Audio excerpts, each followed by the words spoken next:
முதல் பிம்பம் உடைக்கப்பட்டது. திமுக அதிமுக கூட்டணி பிம்பம் உடைந்தது. அடுத்த பிம்பத்தை உடனே கட்டமைச்சாங்க. பாருங்க இவங்க பிஜேபியோட கூட்டணி சேர போறாங்க. இந்த பிம்பமும் இன்று காலை டெல்லியில் உடைக்கப்பட்டிருக்கு. மக்கள் எதுவுமே பண்ண மாட்டாங்க. மக்கள் தெளிவா தெரியும். நாம் எதிர்த்து திமுக எதிர்த்ததை போல் மோடியை இன்னொருத்தர் எதிர்த்திருக்க முடியாது. இந்தியாவிலே கோ பேக் மோடி என்று முதலில் குரல் கொடுத்த தலைவன் முத்துவேல் கருணாநிதி ஸ்டாலின். இன்னைக்கு அதுதான் அவங்களுடைய அரசியல் சந்தர்ப்ப சூழ்நிலை. இந்த வாய்ப்பு திருப்பி வருமா? கோட்டையில் உட்கார வாய்ப்பு, அதிகாரத்தில் பங்கு பெற வாய்ப்பு. அதுக்கு சிலர் சொல்லிட்டு போனாங்க, சிலர் சொல்லாம போனாங்க. அது எப்படி அனுமதி கிடையல? எந்த போராட்டத்துக்கு அரசுக்கு எதிராக போராடுறதுக்கு அனுமதி கிடைக்காது. ஆர்ப்பாட்டத்தினுடைய மறு உருவமே என்னது? தடையை மீறி போராடுறது தானே. டெல்லியில காவல்துறை என்ன இதை நீங்க ஒன்றும் அடிக்கல, மண்டையை உடைக்கல, மீதி எல்லாம் பண்ணிட்டீங்கல்ல. இன்னைக்கு அவங்க பசங்களே போய் மாணவர்களை பேட்டி கொடுக்குறாங்களே, ரொம்ப ஓவரா இது தாவேகாவின் காவல்துறை RSS காவல்துறை நாங்க கேட்கல. நீங்கள் வலிய போய் அந்த உயர் ஜாதிக்கான இடஒதுக்கீடு மசோதாவை பாஜகவை காங்கிரஸ் ஆதரித்த பொழுதும், பாஜகவை கம்யூனிஸ்டுகள் ஆதரித்த பொழுதும் தன் கொண்ட கொள்கையில் நிலையாக இருந்து சமூக நீதிக்காக குரல் கொடுத்த ஒரே இயக்கம் திமுக தான். அது அடக்குமுறை என்ற ஆயுதம் இரண்டு பக்கம் கூர்மையானது. அது சரியா கையால தெரியலன்னா நான் அது கையில் எடுக்கிறானோ அவனே அது பதம் பார்க்க சேர்ந்துருமா போயிடுமா? ஏன் அச்சப்பறிய பதறீங்க? திமுக பாஜக கூட சேரணுமா சேரக்கூடாது முடிவு பண்ண வேண்டியது முத்துவேல் கருணாநிதி ஸ்டாலின் தானே தவிர. இன்னைக்கு சொல்றேன், நீங்க சவால் விட்டு சொல்றேன், இன்னைக்கு காங்கிரசின் எதிர்காலம் முத்துவேல் கருணாநிதி ஸ்டாலின் கையில தான் இருக்கு. நீ கூட்டத்தை பங்கேற்காம இருக்கிறாங்க, இன்னைக்கு ஏன் கூப்பிடுறீங்க? வெக்கமா இல்ல உங்களுக்கு? இன்னைக்கே வரணும்ன்றீங்க. இன்னைக்கு டெல்லியின் துருப்பு சீட்டு தலைவர் ஸ்டாலின் கையில். எந்த நாட்டில் 40% மக்களால் தலையில் தூக்கிவிட்டு சோக்கிதார் என்று கொண்டாடப்பட்டாரோ அதே நாட்டில் அவர் கேவலப்படுத்தப்படுகிறார், இழிவுபடுத்தப்படுகிறார், அவமானப்படுத்தப்படுகிறார், தூக்கி எறியப்படுகிறார்.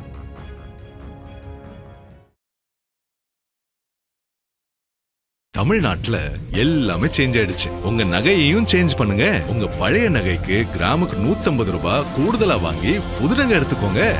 அதே கம்மி சேதாரம் தான் உங்க லலிதால மட்டும்தான். ஆச்சி மசாலா, எந்த சமையலும் ருசி தேடும் ரகசியம் 20 ரூபாய். உலக தமிழர்களுக்கு வணக்கம். இந்த கிங் டிவி. இன்றைய நிகழ்வு நம்மோடு திராவிட முன்னேற்ற கழகத்திலிருந்து செய்தி தொடர்பாளர் மாண்புமிகு திரு செய்தி சாதிக் இணைகிறார்.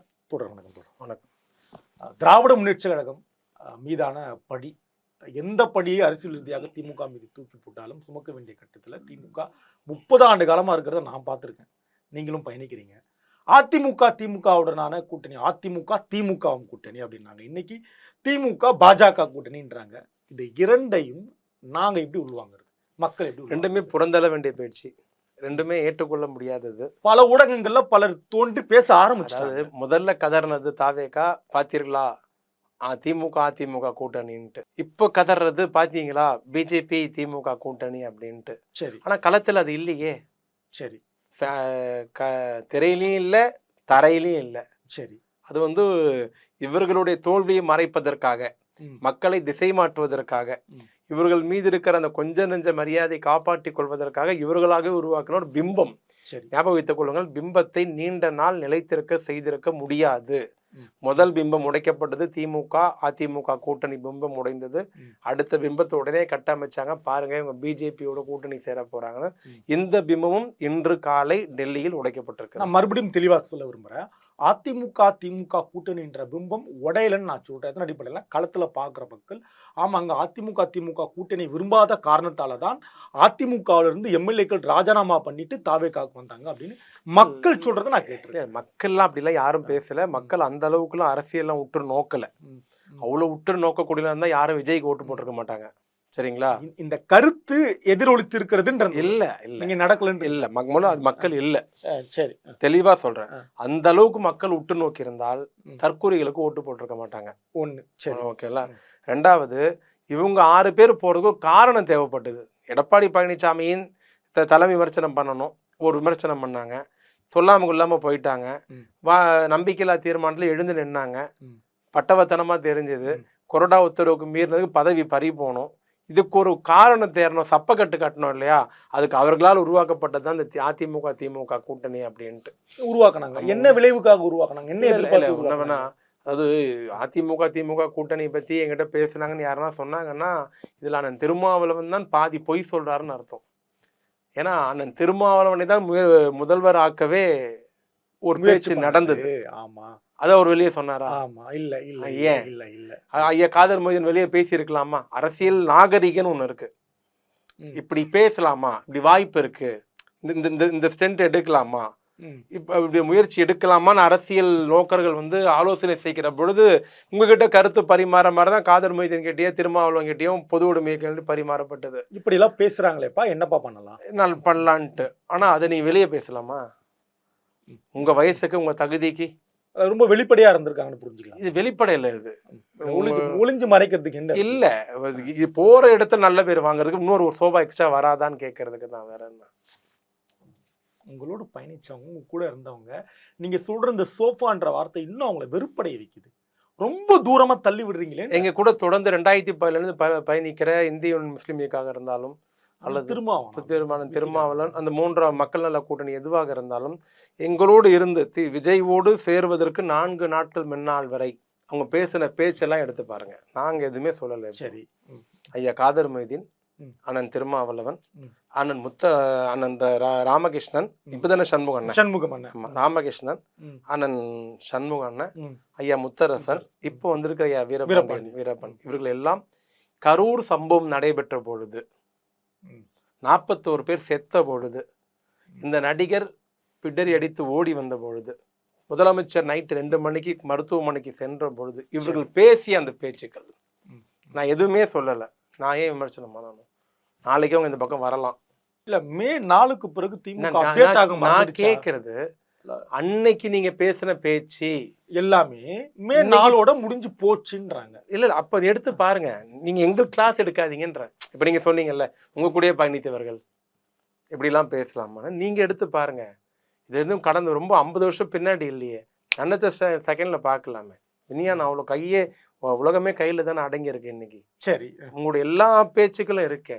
ஐயா காதர் மொய்தீன் பேசின பேச்சு, அவன் திருமாவளவன் பேசின பேச்சு, பொது உடைமை இயக்கங்கள் பேசின பேச்சு, காங்கிரஸ் பேசின பேச்சு, இதெல்லாம் பார்த்து நான் மன ஆறுதல் அடையலாம். இன்னைக்கு என்ன களத்துல இருக்குன்னு இன்னைக்கு அதுதான் அவங்களுடைய அரசியல் சந்தர்ப்ப சூழ்நிலை. இந்த வாய்ப்பு திருப்பி வருமா? கோட்டையில் உட்கார வாய்ப்பு, அதிகாரத்துல பங்கு பெற வாய்ப்பு, அதுக்கு சிலர் சொல்லிட்டு போனாங்க, சிலர் சொல்லாம போனாங்க, அவ்வளவுதான். இதுல விதிவிலக்காக 2 பொது உடைமை கட்சிகளையும் வச்சுக்கலாமா? ஆனா அவங்க எந்த அதிகாரத்தையும் சுவைக்கல. அவங்க இன்னும் அந்த கூட்டணி இல்லைன்னு தானே சொல்றாங்க. ஆட்சிக்கு ஆதரவு கொடுத்துருக்கிறோம். வெளியில இருந்து இன்னைக்கு ஆட்சிக்கு ஆதரவு கொடுத்துருக்காங்க. நீ பொது உடைமை இயக்கத்துடைய துணை அமைப்பாக இருக்கிற மாணவர் அமைப்பு மீது விஜயின் காவல்துறை காட்டுமிராண்டித்தனமாக நடந்திருக்கு. அனுமதி வாங்காமல் போராட்டம். அனுமதி கிடைக்கல, கேட்டோம் கொடுக்கல, அனுமதி தரல. அதாவது அனுமதி வாங்கல. இங்க பாருங்க, அந்த அமைச்சர் இருக்கார் பாருங்க, உலகமாக அறிவாளி ராஜ்மோகன் இருக்காரு இல்லையா, ஏங்க இந்த பிரச்சனை அப்படின்னு கேட்டா அனுமதி வாங்காம போறான்னாங்க. அவருடைய ஸ்டேட்மெண்ட். மாணவர் அமைப்பு கேட்டா நாங்க அனுமதி கேட்டோம் கொடுக்கல. ஆமா, கொடுக்கல. அப்ப அனுமதி தரலன்னு தானே அர்த்தம். இல்ல அனுமதி வாங்காம நான் கேட்காமயே போராடுற மாதிரி நீங்க ஒரு பிம்பத்தை உருவாக்குறீங்க. அமைச்சருடைய பதில் எப்படி இருந்ததுன்னா, அவங்க கேட்காமயே போராடுறாங்க, கேட்டு இருந்தால் கொடுத்திருப்போம், கொடுத்திருந்தால் இந்த தள்ளுமுள்ளு ஏற்பட்டிருக்காது. இதுதான் அமைச்சருடைய பதிலின் சாராம்சம். ஆனா மாணவர்கள் சொல்றாங்க, நாங்க கேட்டோம் கொடுக்கல, விட்டுடலாமே, மீறி போராடுறோம், கிடைக்கலையே விட்டுடலாமே. அது இப்படி அனுமதி கிடைக்கல. எந்த போராட்டத்துக்கு அரசுக்கு எதிராக போராடுறதுக்கு அனுமதி கிடைக்காது. ஆர்ப்பாட்டத்தினுடைய மறு உருவமே என்னது? தடையை மீறி போராடுறது தானே. ஐயா டெல்லியில காவல்துறை என்ன இதை நீங்க ஒன்னும் அடிக்கல, மண்டையை உடைக்கல, மீதி எல்லாம் பண்ணிட்டீங்கல்ல. உங்களுக்கும் டெல்லி போலீஸ்க்கும் வித்தியாசம் இல்லையே. ஏன் அவ்வளோ கோபம், ஏன் அவ்வளோ பாய்ச்சல்? அவங்க கொடுக்குற ஆதரவு தான் உங்க சிஎம் உட்கார்ந்துருக்காரு. அப்படி இதே திமுக ஆட்சியில இந்த மாதிரி நடந்துக்கலையா அவங்க கிட்ட? ஆனா தாவேகாவுடைய காவல்துறை, விஜயனுடைய காவல்துறை இன்னைக்கு அவங்க பசங்களே மாணவர்களே பேட்டி கொடுக்குறாங்களே. ரொம்ப ஓவரா இது தாவேகாவின் காவல்துறையை RSS காவல்துறையை நாங்க கேட்கல, கம்யூனிஸ்ட் கேட்கல, போராட்ட அமைப்புல இருக்க மாணவர்கள் கேட்கறாங்க. சரி, அடுத்த விடயம் பாஜகவுடனான கூட்டணி. ஒரு முன்னணி பத்திரிகை எழுதுறாங்க சார், இன்னைக்கு எழுதுறாங்க ஒரு பத்திரிகை, காந்தி கண்ணாடி போட்ட பத்திரிகை எழுதுறாங்க. இந்த பக்கம் தாமரை, இந்த பக்கம் உதயசூரியன் ஒன்னா ஒட்டுற மாதிரி எல்லாம். அதாவதுங்க, சிலர் முயற்சி செய்கிறார்களா? சிலர் திமுக இல்ல, சில நூல்கள், சில பட்டங்கள் முயற்சி செய்கின்றன. சரி. ஆனா எங்களை பார்த்து இந்த பாஜக ஆதரிக்க கூடாது, பாஜக கொண்டு வர மசோதாவை ஆதரிக்க கூடாது, பாஜகவுக்கு துணை போகிவிடக் கூடாதுன்னு சொல்றது யாருன்னு பாத்தீங்கன்னா, ஒரு பக்கம் காங்கிரஸ், ஒரு பக்கம் கம்யூனிஸ்ட். அண்ணன் திருமாவும் இருக்காருங்க. ஓகேங்களா? கூச்சல் போடுறாரு. 2 பேர் மெயினா இருக்கிறாங்க. ஆனா இதே 2020 உயர் ஜாதினுக்கு இடஒதுக்கீடு தருகிற மசோதா வருகிற பொழுது, இடபிள்யூஎஸ் வருகிற பொழுது, அன்னைக்கு பாஜகவை யார் ஆதரித்தார்கள்? இதே 2 கைகள் தான். யாரு? இதே காங்கிரஸும் இதே கம்யூனிஸ்ட். அன்னைக்கு இனிச்சுதா? அன்னைக்கு அக்கா கனிமொழி கத்தனதெல்லாம் நாங்க பாத்துமே. டி.கே. ரங்கராஜன் பேப்பர் அநியாயம்னு சொல்ல அநியாயம் அக்கா கோபப்பட்டாங்க. பெரிய தப்ப பண்றீங்க. யாரை பார்த்து சொல்றது? நீங்க எங்கள் கிளாஸ் எடுக்கிறதா? நீங்கள் வெளியே போய் அந்த உயர் ஜாதிக்கான இடஒதுக்கீடு மசோதாவை பாஜகவை காங்கிரஸ் ஆதரித்த பொழுதும், பாஜகவை கம்யூனிஸ்டுகள் ஆதரித்த பொழுதும், தன் கொண்ட கொள்கையில் நிலையாக இருந்து சமூக நீதிக்காக குரல் கொடுத்த ஒரே இயக்கம் திமுக தான். நீங்க எங்கள் கிளாஸ் எடுப்பீங்களா பாஜக கூட போக கூடாதுன்னு? ஆனா இன்னைக்கு இதெல்லாம் சமூக வலைத்தளங்கள்ல பரப்பலையே. இன்னைக்கு பரப்படுறதெல்லாம் அன்னைக்கே பண்டாரன்னு சொல்லிட்டு கலைஞர் கூட்டணி வச்சதை ஞாபகப்படுத்துறேன். சார், இதுதான் சொல்றேன், நாங்க நிறைய விஷயங்கள் சொல்ல தவறினோம். நீங்க நிறைய விஷயங்கள் சொல்ல தவறினோம். சரி. நிறைய விஷயங்கள் பேச தவறினோம். சரி. இப்பொழுது நிறைய விஷயங்களை காட்ட தவறுகிறோம். சரி சரி. ஓகேங்களா? அதனுடைய பலனை தேர்தல் அனுபவித்து விட்டோம். சரி, உண்மை அதுதான். இன்னைக்கு பல யூடியூப் சேனலுக்கு மிரட்டல், பல யூடியூப் சேனல்ல மிரட்டல், பேசுறவங்க மிரட்டல்.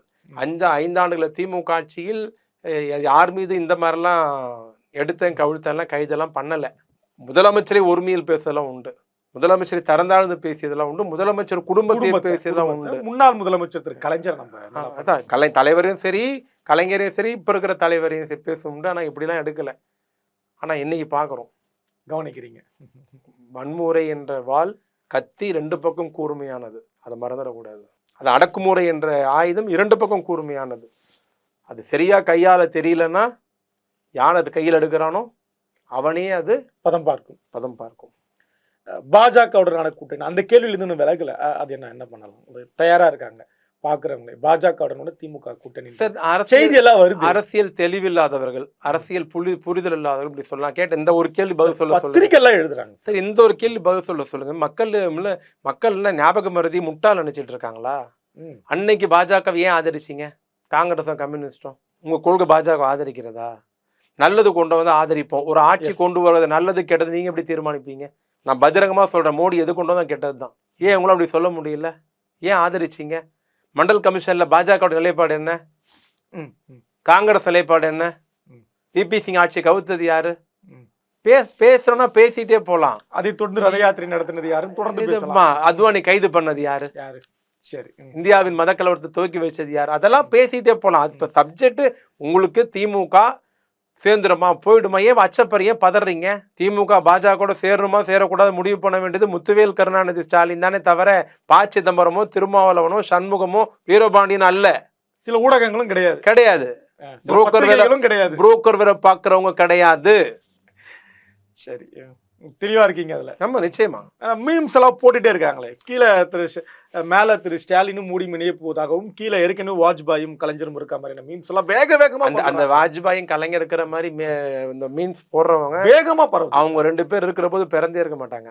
இன்னைக்கு போடுறவங்க இல்லைன்னா அந்த ஆட்சி எந்த நோக்கத்துல ஒன்னா சேரிச்சு யார் கவிழ்த்தா யார் கொண்டு வந்தா அது கூட வரலாறே தெரிஞ்சிருக்காது. என்ன பண்ணாங்க அதெல்லாம் வரலாறே தெரியாததான் போட்டுட்டு இருக்கிறாங்க. நாங்கள் தெளிவாக இருக்கிறோம். நாங்கள் கேட்டது தொகுதி மறுசீரமைப்பில் தமிழ்நாட்டுக்கு சேர வேண்டிய 7.2 விகிதாச்சார அடிப்படையில் தமிழ்நாடு கிடைக்க வேண்டியது 7.2 கிடைக்கணும். அது அன்னைக்கு மத்திய அரசு மறுத்தது. தென் மாநிலங்கள் புறக்கணிக்கப்படக்கூடாதுன்னு போராட்டம் நடத்தணும். என்னைக்கும் அதில் தெளிவாக இருக்கிறோம். அன்னைக்கு மத்திய அரசு கொண்டு வந்த பில்லை எரிச்சது மட்டுமல்ல, பாராளுமன்றத்தில் 13 ஆண்டு காலம் மோடி அரசு கிடைத்த முதல் தோல்வியாக அந்த பில்லு தோற்கடிக்கப்பட்டது. என்னைக்கு சொல்றேன், நீங்க சவால் விட்டு சொல்றேன். இந்த அடுத்துக்கு எனக்கு அப்புறம் வேற யாரையாவது காங்கிரஸ்லயோ கம்யூனிஸ்ட்லயோ யாரையாவது கூப்பிட்டு நீங்க ஒரு நேர்காணல் நடத்தி பாருங்க. இன்னைக்கு காங்கிரசின் எதிர்காலம் முத்துவேல் கருணாநிதி ஸ்டாலின் கையில தான் இருக்கு. இன்னைக்கு சரின்னு தலையாட்டி திமுக ஓகே பண்ணா அந்த பில்லுக்கு ஆதரவு கொடுத்தா அந்த பில்லு இப்ப இருக்கிற மாதிரியே வந்ததுன்னா வடநாட்டில் பெரும்பான்மையான தொகுதிகளாக போய் சேரும். அது பாஜக தான் வெற்றி பெறும், காங்கிரஸ் கரை சேரவே சேராது. ஓகே. அதோட காங்கிரஸ் கதை முடிஞ்சிரும். இன்னைக்கு காங்கிரஸ் கட்சி நடத்தணும் தமிழ்நாட்டுல. அது பாத்துக்கலாங்க. எனக்கு 2 கண்ணு போன, 1 கண்ணு போன, எதிரி 2 கண்ணு போனதுன்னு அரசியல். மாநில சுயாட்சி, மாநில சுய உரிமை. ஆனால் அந்த அரசியலை என் தலைவன் செய்யவில்லை. இவ்வளவு வன்மத்தோட பேசுறீங்க, இப்ப நீங்க பதிவு பண்றீங்க. அந்த அரசியலை பண்ணால் அதுக்கான அதனோட குடிமை என்கிட்ட இருக்கு, காத்தாடியின் நூல் எங்க கிட்ட இருக்கு. மிரட்டுற மாதிரி இருக்கு. நான் சொல்றோம், சொல்லாமல முடிக்கும். அந்த வாக்களிச்ச மை காய்வதுக்குள்ள ஓடி போயிட்டீங்கல்ல. மாணிக் தாக்கூர், இன்னைக்கு மாணிக் தாக்கூர் என்ன பேசுவாரு, இன்னைக்கு பிரவீன் சக்கரவர்த்தி என்ன பேசுவாரு. மாணிக் தாக்கூருக்கு தமிழ்நாடு காங்கிரஸ் கமிட்டி தலைவராக ஆகணும், பிரவீன் சக்கரவர்த்திக்கு எம்பி ஆகணும். இவங்க 2 பேர் ஆயிட்டாங்க. இனி ராகுல் காந்தி பிரதமர் ஆனா என்ன ஆவலாம், அவங்களுக்கு என்ன இருக்கு? அவங்க தேவை முடிஞ்சது, அவங்க தேவை முடிஞ்சிருச்சு. இன்னைக்கு இந்தியா கூட்டணி கலகலத்து போயிருக்கிறது. பாராளுமன்றத்தில் அவங்களால குரல் எழுப்ப முடியல. ஏன்னா இங்க இருக்கிற 22 சிங்கங்காங்க இன்னைக்கு அமைதியா உட்கார்ந்து இருக்கு. இன்னைக்கு கூட்டத்தை பங்கேற்காம இருக்கிறாங்க. இன்னைக்கு ஏன் கூப்பிடுறீங்க? வெக்கமா இல்ல உங்களுக்கு? இன்னைக்கே வரணும்ன்றீங்க. இன்னைக்கு டெல்லியின் துருப்பு சீட்டு தலைவர் ஸ்டாலின் கையில. மறுபடியும் கேட்கிற பிஜேபி திமுக கூட்டணின்னு நரேட்டிவ் செட் பண்றவங்க என்ன சார் சொல்லலாம்? நரேட்டிவ் செட் பண்றாங்க தொடர். இப்போ நம்ம பேசிட்டு இருக்க நேரம் வரைக்கும் போயிட்டு இருக்கு தொடர். நீங்களே சொல்லிட்டீங்க நெகட்டிவ்னு. இல்ல, நரேட்டிவ் செட் பண்றாங்க, செட் பண்ணிட்டாங்க, பேச தொடங்கி. அதாவதுங்க சொல்லுவாங்கல்ல, ஏட்டு சொரக்கா கூட்டுக்கு உதவாதுன்னுவாங்க. சரி, சரிங்களா? இல்ல பேப்பர்ல சீனின்னு எழுதிட்டு நக்கனா இனிக்காதுல்ல. அதே மாதிரிதான் இவர்கள் முயற்சி செய்கிறார்கள். இன்னைக்கு பாஜகவின் கதை தமிழ்நாட்டில் 8 முறை மோடி வந்து, 16 முறை அமித்ஷா வந்து, 24 மந்திரிகள் வந்து, 6 முதலமைச்சர்கள் வந்து, ஒரு தொகுதி தான் ஜெயிக்க முடிஞ்சது. அதுவும் மலை மேல. அது சொற்ப ஓட்டில், ரொம்ப சொற்ப 800 ஓட்டுல தான். சரி, இல்லை காங்கிரஸ் தாங்க. சரிங்களா? இன்னைக்கு பாஜக கதை முடிஞ்சிருச்சு தமிழ்நாட்டுல. இனி இங்க பருப்பே இல்லை, இருந்தா தானே வேகிறதுக்கு அப்படின்ட்டு. ஆக இன்னைக்கு அரசியல் களத்தில் இந்திய அளவில் அலையும் கொஞ்சம் மாறி வீசுது. 56 இன்ச்சு மார்பெல்லாம் இல்லை இப்போ. அப்படியா? சரி சரி, சரிங்களா? உதாரணம் வேணும்னா, கடந்த 6 மாத காலமாக இருக்கிற நரேந்திர மோடியோடைய அவருடைய வீடியோஸ், படங்கள் எடுத்து பாருங்க. அவர் சிரிச்சே ரொம்ப நாள் ஆச்சு. அவ்வளவு ரசிக்கிறீங்களும் நீங்க அவரை? அந்த அளவுக்கு ஃபாலோ பண்றோம். புரியுதுங்களா? இறுக்கமான மூஞ்சியோட தான் இருக்கிறாரு. எந்த நாட்டில் அவர் கொண்டாடப்பட்டாரோ, இன்னைக்கு சொல்ல கேட்டுங்க, எந்த நாட்டில் 40% மக்களால் தலையில் தூக்கிவிட்டு சோக்கிதார் என்று கொண்டாடப்பட்டாரோ, அதே நாட்டில் அவர் கேவலப்படுத்தப்படுகிறார், இழிவுபடுத்தப்படுகிறார், அவமானப்படுத்தப்படுகிறார், தூக்கி எறியப்படுகிறார். யார் காரணம் சார் இதுக்கெல்லாம்? இந்த வேலையை பார்த்தது அவர்தான். சரி, தர்மேந்திர பிரதாப் தான், அவர்தான் காரணம். அமித்ஷா தான், அவருடைய அமைச்சரவை சகாக்கள் தான். எத்தனால் பெட்ரோல் முக்கி தான், பெட்ரோல் போற மூடியில அது ஒரு பிரச்சனை ஓடிட்டு இருக்கு. நீட்டு பிரச்சனை, ஜந்தர் மந்தர்ல போராட்டம் பிரச்சனை, இப்படி எல்லா விதத்திலும் இந்த அரசு தோல்வியை நோக்கி போய் கொண்டிருக்கிறது. அதனால இன்னைக்கு தாம்பலத்தட்டை வச்சு வெயிட் பண்ணிட்டு இருக்காங்க. சிகப்பு வெல்வெட்டி விரிச்சு. ஆமா ஆமா ஆமா ஆமா, வாழைப்பந்தல் எல்லாம் தயாரா இருக்கு.